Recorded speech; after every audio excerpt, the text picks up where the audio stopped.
Since nag-start na ang Kaamulan 2026, dahil opening salvo nila, so dili jud magpaulahi ang inyong mga iyaan sa kanunay panutoy.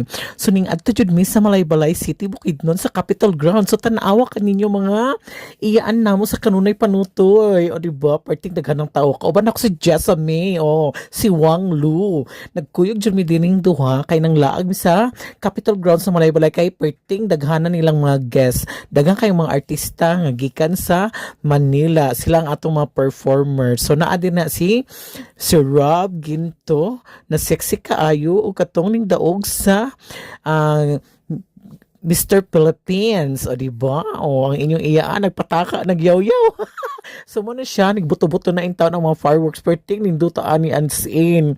Mabuang jud ko sa ilang mga kon kay daghan kaayo as in murag gipaghandaan jud ni nila ning Kaamulan 2026. Kay perting man jud dugayan na human ang ilang mga fireworks display. So mo jud ni among gipaabot dinhi, amo jud ning gibarug ani pila ka oras kay para ma-witness namo kay grande bongga jud ang ilahang kuan. So naa perting yung mga ninduta as in tsada ka siya sa pananaw as in ma-amaze ka kay lain-lain ilang mga pabuto, di ba? Tanaw nagbuto-buto murag kami nga gipabutan.